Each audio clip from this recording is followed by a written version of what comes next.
Noted land use and sea level rise expert Wayne Pathman, an attorney from Miami Beach, was interviewed on the economic impact of sea level rise to coastal communities. The interview was conducted by Carl Hersh on October 11, 2018 for the Miami Beach Visual Memoirs Project. The topics covered include economic and built environment resiliency and the sustainability of coastal communities such as Miami Beach as they face a future with encroaching waters. We are in the office of Wayne Pathman. We are interviewing him today for the Miami Beach Visual Memoirs Project. Today is October 11th, 2018, and I am Carl Hersh doing the interviewing. So I'm going to shift now and ask you about how you were led into the specialty that you're now known for sea level rise and land use and sustainability. What led you in that direction? Well, on the land use side, I have always had a background in development and land use. When I was in college, I was a teacher assistant for one of the professors that I had in public administration and political science, and he was the local zoning chairman of their zoning council. So where was this? This was when I transferred from the University of Michigan. I went to the University of South Florida in Tampa, and I worked for him and learned with zoning back then, even when I was in college, long before I went to law school. But when I was in law school, I was very interested in that area. I was also a trial lawyer, and so after about 3 years of practice, I started to convert my practice to land use, zoning, and environmental work. So that's how I got into the zoning field. And I like the fact that land use gives you an opportunity to get out from behind the desk, to be out there negotiating and presenting. And so does being a trial lawyer, being out and doing things and presenting, and I like public speaking. So land use was a good fit for me. On the sea level rise or resiliency side, former Commissioner Katie Sorensen, who was a Dade County Commissioner, invited me to a forum one day about 8.5 years ago, and said that she thought, because I had presented in front of her when she was a commissioner many times and we'd become friends, and she said that I think this is an area that you would like and you should get involved in. So I went to this forum and I met a number of interesting people that were already engaged in this, mainly from academia and some scientists, climatologists. And I found it fascinating that we have this big problem coming and it really hadn't been talked about back then. And here I live in an island community that certainly would be impacted. And because of my land use environmental background, it was intriguing and it kind of fit right in. So from there, I started getting more and more engaged in that topic. I was involved with the Miami Beach Chamber of Commerce, which I'm now chairman of, but at the time I was heading up a couple of their committees, and I said we should hold a forum and try to make the public aware and stakeholders and city officials of this issue and how important it will be to this community. So we did that, and from there it just kept snowballing into I guess today I'm considered an expert on the economic impact of sea level rise to coastal communities. So I've been speaking a lot around Florida and locally, but around the country as well. Yes, I noticed an award on the wall, the Celebration of the Sea Award from the Wyland Foundation. Mm-hmm. Tell us about that. The Wyland Foundation hosts different forums throughout the world, really, but mainly in the United States.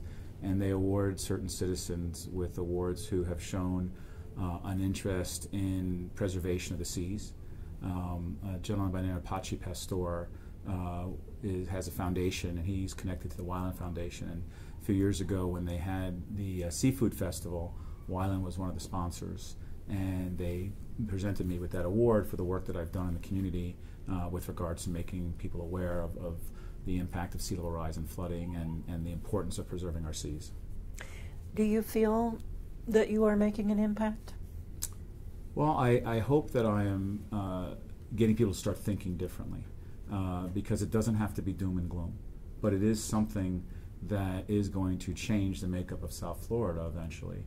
And Mother Nature is coming, and she's not negotiable. And she's going to have a major impact on not only South Florida but the world. And we already see it changing in many parts of the world. I think South Florida is just one area, and many people consider in studies that have been done that South Florida is ground zero for economic impact due to sea level rise and flooding. So I think that we need to be aware, and my goal is to not only try to educate, and I serve as the chairman of the City of Miami Sea Level Rise Committee, as well as the Chamber of Commerce chairman. I've used both of those hats to try to make people aware, get government paying attention, try to be engaged in the topic to start making major changes to have sustainability. As a lifelong resident of Miami Beach, I think that's very important, and my children are third generation, so I think that that's very important, and I want to preserve, for them the future. Unfortunately, we're a very reactionary society, and we tend to react better after something's happened as opposed to when it's coming. But that, I think, is sort of my role and others of trying to now push this, because if you wait till it happens, it'll be too late.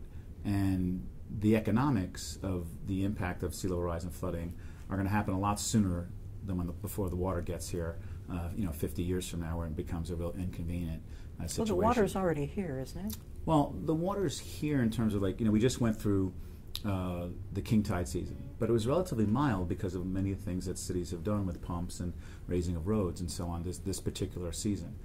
So that's a good thing. But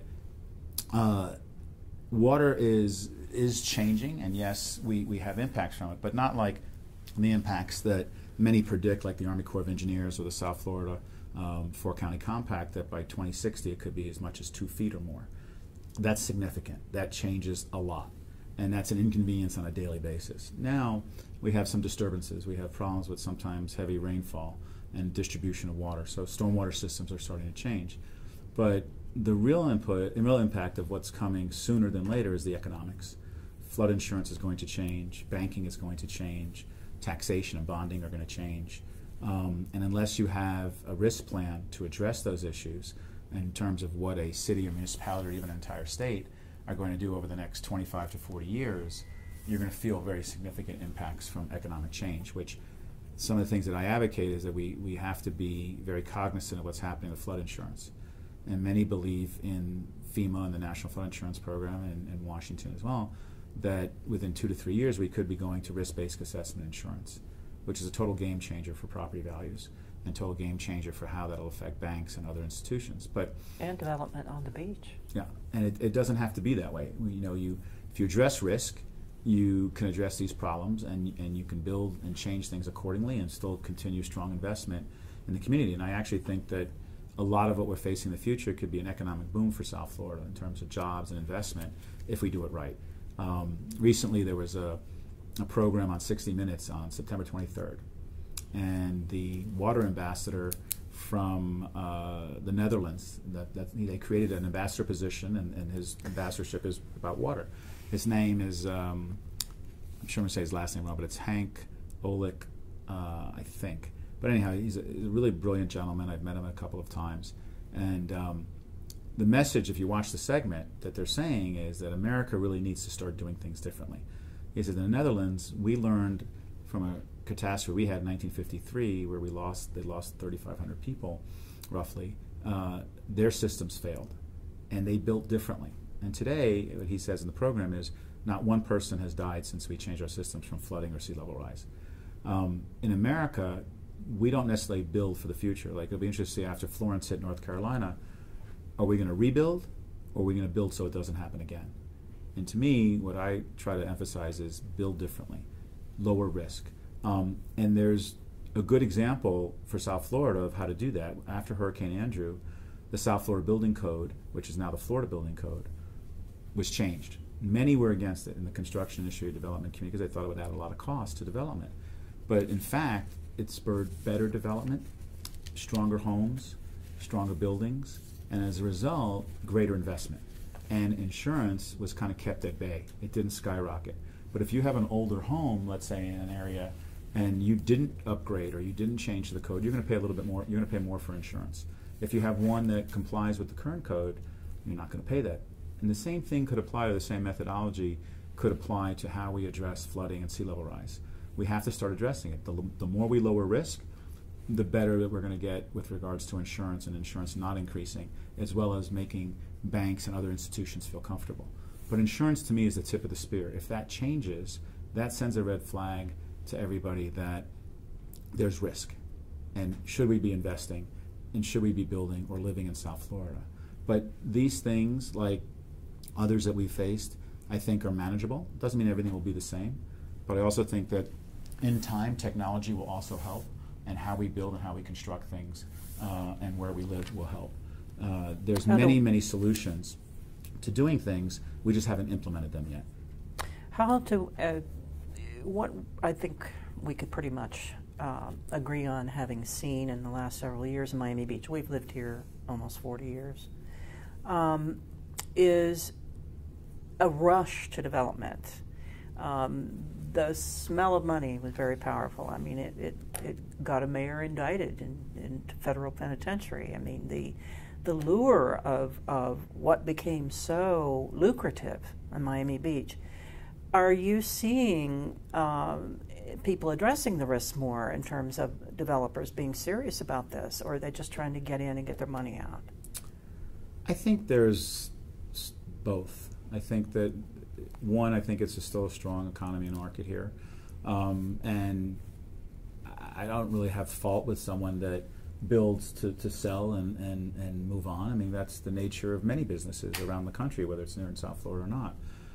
But many stakeholders and developers, like David Martin from Terra Group, are starting to do things differently, build differently, address the issue of resiliency and flooding. And cities are starting to do that too. We're not doing it fast enough, but we're starting to address it. It's become more of a common discussion than something that was discussed behind closed doors, or not at all. You know, a few years ago when Rolling Stone magazine did their article by Jeff Goodell, they made it sound like complete doom and gloom, and pack your bags, it's time to leave. Well, hundreds of articles have been written since then, and still we have flourished down here in terms of development. But we need to develop and build differently. And in Miami, you know, from South Brickell to 36th Street, you have maybe 60 to 70 projects over the last 5 years that are either built, being built, or will be permitted. And if the code had addressed flooding and sea level rise, we could have built it a lot differently and had a more sustainable environment with a built-in infrastructure, working with the development community and stakeholders and government. And that's what I've been advocating, or my committee, the Sea Level Rise Committee, is advocating that we do, and we start changing. Miami 21 is the zoning code. It's a form-based code. It's an excellent code, but it's really silent as to issues related to flooding and sea level rise. And so that's starting to change. The City of Miami is starting to address those issues. The City of Miami Beach has done a number of things in their code to address those issues, but a lot more needs to be done. And I advocate to both cities that assessment first, assess the issues, determine the economic viability of a project, how long lasting it will be, how it will impact the neighborhood, is it the right project, should be done first before we just implement a project. And that all has to do with zoning. Well, it has to do with zoning and building and planning. Mm-hmm. But unfortunately, many times projects, capital projects specifically, that you might see driving around a community that are being implemented are from plans that are 6, 8, maybe even 10 years old, and don't contemplate or didn't take in consideration at the time what's changing and what's happening. And we shouldn't continue to do that. We should modify those plans to be adaptable for the future. And if we do those things, then we have an opportunity, I think, to make a much more sustainable environment. The City of Miami Beach has an Office of Resiliency. Yes, Susie Torrente is the Assistant City Manager and Chief Resiliency Officer. And the county has a Resiliency Department. Yes. And so City of Miami also has Jane Gilbert. Okay, so that's important, at least, that they've dedicated people to focus on that. Are they talking to each other? They are all actively involved with each other. The 3 entities that you named, the county and the 2 cities, jointly filed to get a Rockefeller grant for 100 resilient cities. They work together on that and are continuing to.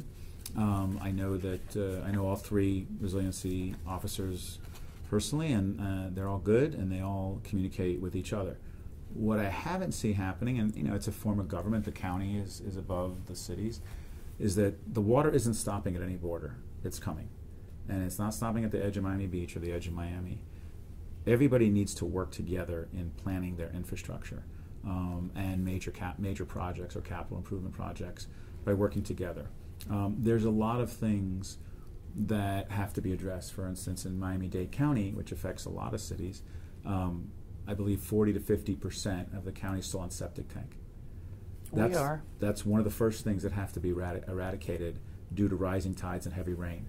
So even in Coconut Grove, there are areas when they have heavy rainfall, it brings up the byproduct of those septic tanks, and they become above ground, so to speak, or even in the street, and create a terrible odor and can become toxic.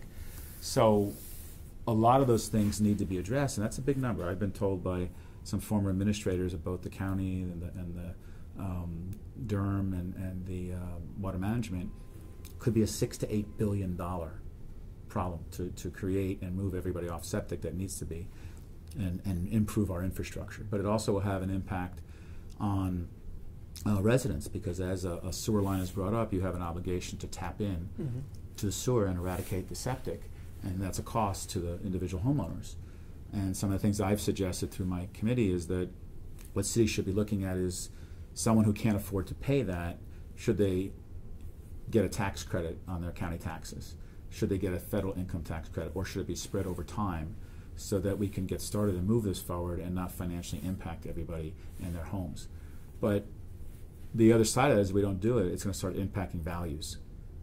And it's going to be something that you can't wait too much longer, because we're already seeing impacts due to heavy rainfall. Not so much from the sea level rising yet, but that's not far away. And if that happens, the tanks themselves will be impacted as well as the drain fields. And that's a major problem, and that's a major cost. So I think communities need to work on that have septic, that their communities are still part on septic. Raising road projects should be, information and design should be shared among cities. There's many different ways that a project needs to be done, depending upon elevation, surrounding property. Some of the stuff that's been done in certain cities have not worked well. Some others have. So that information, I think, people should cooperate from city to city and county to county to try to help each other. And the 4-County Compact tries to do that. But the biggest thing I think that's being omitted from the efforts is that the business community and the stakeholders have to be engaged in this process, and have to be engaged in the dialogue of what's going to change, when, how, and how are they going to be incentivized to be part of the process, whether it's through P3s, public-private partnerships, or obligations in terms of when you build or develop something, how high can you go, what kind of infrastructure should you be putting in. All of those things need to start being addressed so that we can lower risk. Risk to me is the 4-letter word and the 900-pound gorilla in the room, because if you don't address risk, and many times I make a quick segue, when I go to conferences or when I speak at conferences, I hear lots of great ideas and lots of people saying, well, we're going to be able to do this. And I always ask one question: how are you going to do that in 20 years if economically you can't afford it, if property values start to shrink, if people aren't investing here? We don't have industry here. Tourism is our industry. Property taxes is how government makes money. If those things start to change, and I've seen reports where they anticipate by 2025 to 2035 there could be as much as a 30% drop in property values and tourism over the next 25 to 30 years if we don't start doing things. And where did that estimate come from, do you know? I can look it up before you leave. I just don't know off the top of my head. I think it was from 2025 and like 2040, something like that. But that's quite a bit. It is quite a bit. But what people don't understand is that's not necessarily directed towards their water, let's say, being in the streets or lapping over the seawalls. What that means is that because of changes due to risk and lack of investment or development or property values decreasing, because of the economics is what's going to cause that problem. It's not about, well, people are going to be leaving or abandoning their property because there's water in the street. That's not coming for a while, and much that we could do, hopefully, with technology and design and engineering, we will be able to push that back or have a much longer longevity before that happens, or even eradicate in some cases. Now, we have a unique problem in South Florida that much of the world doesn't face, is that we have the problem of water rising over and the water rising underneath because of our porous limestone, so our geology is very different. There's lots of solutions for water rising over. I'm not aware of a lot of solutions for the water rising up other than developing. and building at higher ground. And it makes a lot of sense, right? If water table is at 4 feet on Miami Beach, and if it rises a few feet, or if they predict by the end of the century it's going to be above 4 feet, well, then you're going to have some water in your backyard, right, or on the street. But if you elevate your property 20 feet or 15 feet of fill and then rebuild, which we've done for centuries all around the world, you're sustainable. So how we do it, how we engineer it, and how we plan it is what's really important.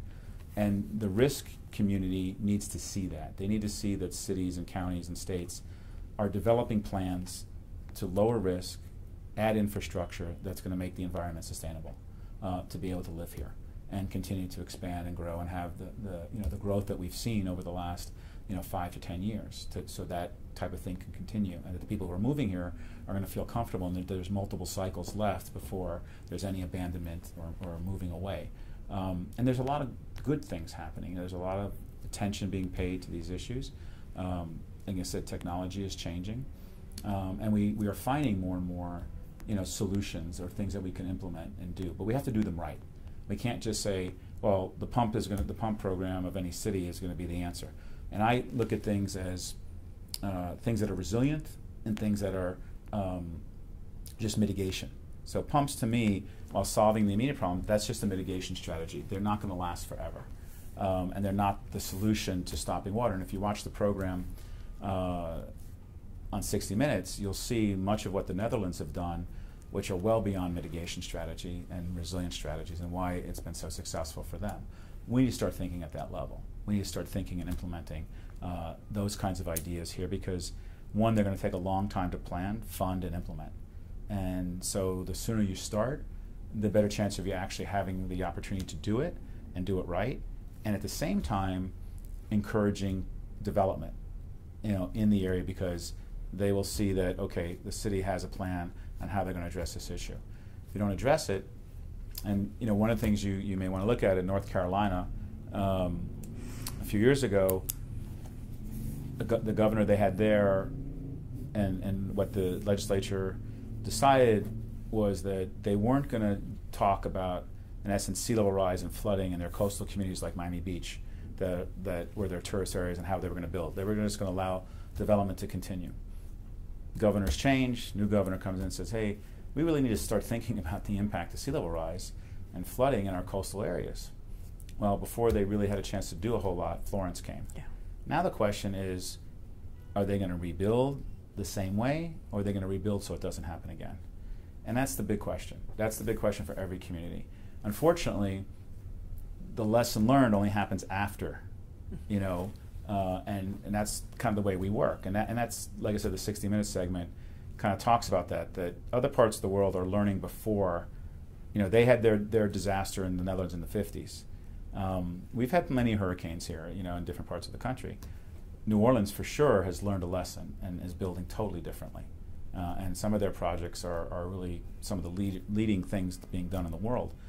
We haven't implemented that kind of thinking yet, because we've been lucky. We've dodged a lot of bullets. I'm curious about how the historic preservation areas are going to be preserved.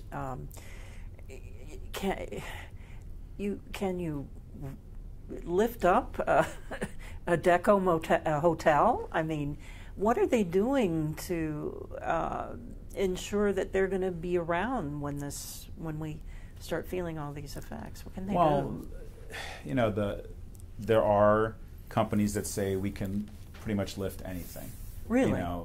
Yeah, and there's a company that's visited here in South Florida. I forget the name off the top of my head, but they've done a lot of work in New Orleans and other places. So they would literally lift. They think they have the engineering to do that. I haven't seen a large structure like you're referring to being lifted, but a lot of people refer to back many years ago when they lifted a good part of Chicago, and there's a lot of history behind that. I don't think it's as easy today, and I don't think it's something necessarily that will always pencil out in terms of how you preserve it, and there may be other solutions to help do that. One person you could talk to locally is Ronaldo Borges. While he doesn't live on Miami Beach, he's a renowned architect who's very active in the Miami Beach Chamber of Commerce, does a lot of projects on Miami Beach, And he has a lot of interesting comments and ideas about how architecture could be preserved if it can. BORGES? Yes. And the answer to your question is that you're not going to save everything. Okay? And historic structures that are low-lying and low-lying areas will be impacted over time. And some people will have to weigh what does it take to save it versus what can they afford to do. And even studies that have been given to the city of Miami Beach, for instance, like ULI or the Harvard study, have even said that you have to think differently on preservation today, and that you have to incorporate new ideas, new science. You have to look at it differently and how you can manage it. I think preservation is a very important thing for communities. I mean, many parts of the country are facing Boston, which has many historic areas, as we know in our history, from the colonial days. They're faced with lots and lots of things. Now, they don't have the same problem with their geology that we do, but that is one area that is really struggling and facing and trying to come up with new ideas on how to preserve all their historic landmarks. In Charleston. Yeah, Charleston, and in Norfolk, Virginia, which is our main naval base, the Department of Defense feels that sea level rise is an issue of national security because it will affect the entire naval base, and it's our largest naval base. So there's a lot of things happening in Norfolk that are interesting. But getting back to preservation, the first problem, or lack of a better term, wave, that's going to hurt historic preservation is the cost, the economics. Because as insurance starts to change, and depending upon where these buildings are and what areas, they will be impacted. And then the question is, how do you preserve it? And can you afford to pay the insurance? Because they're not equipped to handle today's issues dealing with flooding and sea level rise. They're older structures, which may have been built in very strong in terms of for hurricanes, because many of them have been around here for all the hurricanes that have passed through South Florida. But flooding is very different, and sea level rise is a constant. So if the water table rises and there's saltwater intrusion and we have salt in our streets, it affects foundations, it affects buildings. And then the cost to insure them now in the present market will continue to rise. And so someone has to do a cost-benefit analysis of, is it worth doing, paying for the insurance? How do you pass that along to your tenants if it's an apartment building? If you have, like North Beach has a lot of wonderful small, historic buildings from different times or different time periods of the development of Miami Beach. But some of them are in low-lying areas. Some of them may be so small that the cost of the insurance can't possibly be passed on to the tenants at the income level of the people that are living there. So that creates a huge dilemma for, can the people stay and afford to live there? Can the owner of the property or the building still afford to operate the building when his costs are going to continue to go up? That's a big problem. It's going to be a big issue. And it's not unique just to South Florida. Lots of areas that are low-lying and that have these issues with older homes and buildings are starting to experience a lot of new problems. And as insurance changes, and it's going to change, it is going to create new problems for all communities in terms of value, affordability, and those communities that have the ability for what they call planned retreat, where they can actually move away, which we don't really have in Miami Beach because it's an island. But that's already taken place in other parts of the country. After Sandy, they have had planned retreat.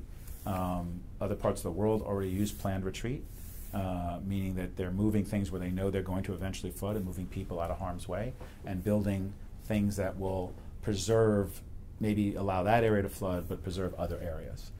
We don't do that yet, really, here in America. But we have seen the retreat, especially after Sandy. So we're starting to see some changes, some new ways of thinking. Of how we can create adaptability. But I also think with some of the older buildings, technology will help. And some will be in the path and may not be able to be saved. That's a very possibility. Luckily, at Miami Beach, much of the historic Art Deco district is on the reef. Collins Avenue, Ocean Drive, they're on the reef. That's a high point on Miami Beach. It's everything west of there is what's been dredged. Back when the pioneers came here and started dredging the swampland and building it, they're much more at risk. And there's still historic buildings there too, but the ones that are on Collins Avenue have a little bit longer shelf life, ultimately. If we could sort of paint a picture of the beach in the future, let's say that it goes ahead and reduces the risks, like you say, that is essential in order for this to be economically viable. What will it look like? What will be different about it, do you predict? Well, I think that we will change our zoning codes. Unfortunately, you know, the issue with rising water is you got to add height. You know, you have to elevate. Two, what we're learning from much of the world is that you got to learn how to move and store water. You got to work with it. You're not going to eradicate it all. So that has to change. And so if we develop open parks, for instance, in many parts of the world where parks are developed, they have secondary purposes to allow water to drain into them or underneath them, with storage retention underneath, and then the water is released after the flooding or the tide returns or a storm is over. We haven't done those kind of major infrastructure things yet. Raising roads is an important issue as long as they're raised right. Designing of those roads should be looked at so that they don't impact surrounding properties, but that they add an added value so that they're navigable, you know, by cars and so on. I think that the landscape will change, you know, as we get closer to the end of the century, because the water table could be much higher. But much of what we know today is that by working with water, it's sustainable. Whether you build on the water with floating homes, which they have a number of them in the Netherlands, which are, I've seen them, I've been there, and they're fantastic communities. And also, like I said, in the Netherlands, they have things called water squares. So there's an area that they showed, and it's in the 60 Minutes segment, and I was there. When you see it, it looks like an open space park. No green, except for some planted trees. It's mostly concrete, but it's like an amphitheater style, and it's elevated like this, tiered up, and you can play basketball on it or soccer, and it's between some office buildings, an apartment building, and a school. And what happens, though, when they have heavy rain, the water filtrates underneath this, quote, this square into tanks, and then it allows the square to actually fill up with water as well. So the surrounding area does not flood. And then when the rains stop, or the tide recedes, the water is released. So it's like a retention pond with tanks yeah, underneath. They call them water squares, and some of that technology, those ideas, have to be incorporated here in our future, so the landscape will incorporate those kinds of things. I think that the arteries, the main arteries to Miami Beach, the Venetian, the Judith Tuttle, and the MacArthur will change, because 1.5 to 2 feet of sea level rise, the low-lying portions of those bridge areas are going to flood. So that will look very differently. Should they start doing that now, you think? Well, I think that it's something they should start paying attention to implement within the next 20 years. Those are mostly state and federal roads, and it's not really the city's problem, but the city should be advocating to our state and federal government that they should be looking at this and having a plan in place. I think water itself will be used more for navigational purposes to get to and from, whether it's to and from Miami Beach or around Miami Beach. Those things will be used, and we'll be looking at things, you know, differently there. Technology and engineering that we are now seeing developed around the world will eventually come to South Florida, and that will change our landscape too, in terms of how water will be prevented from entering into a community or entering into an area, much like what they do in the Netherlands. And there was a workshop sponsored by the AIA about a year ago that Ronaldo Borges was chairing, and in that workshop they did a charrette of ideas and solutions and things. And so there were lots of very, very smart people there dealing with this issue in terms of architects, engineers, and they came up with a lot of really interesting things as to how things might look behind me in the future. But sustainable. Do I think that the land mass that we have today will be exactly the same? No, I think it will change. And people have to remember that when the pioneers came here, it was mostly an area that had lots of swamp, lots of canals, lots of ways where water was moving from the west coast to the east coast. We eradicated a lot of that because we developed it. Now they're realizing some of that needs to be put back to allow water to move and flow. So that will change the landscape and how things will look in the future. And I think that you'll be living at a different elevation. You have to raise things.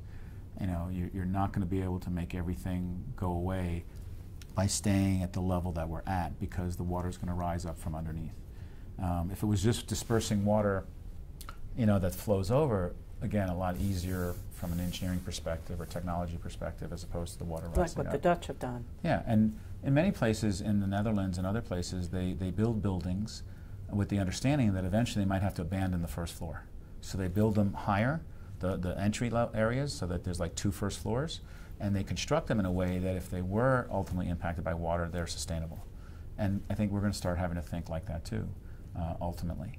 You know, a good friend, Harold Wanless, I don't know if you've spoken to Harold. Well, I know who he is. Okay, so, you know, Harold's fond of saying, pack your bags, it's already too late.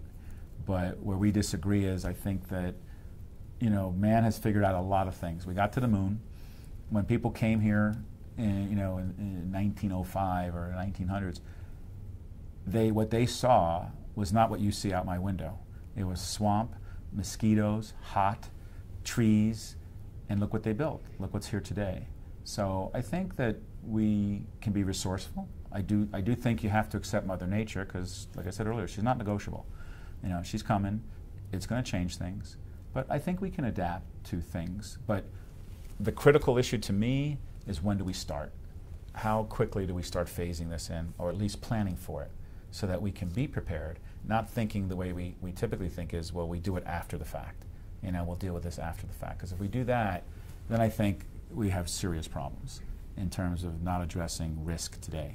And I think that's the key issue. There's many things that the people in government, or that you know, the chief resiliency officers that we mentioned earlier, what they have to think about, but whether it's gentrification or transportation, but risk right now should be the #1 issue in everybody's mind, that you need to let the investment world and the banking world and the insurance world particularly know that you are addressing risk, so that we can continue to build for a sustainable future.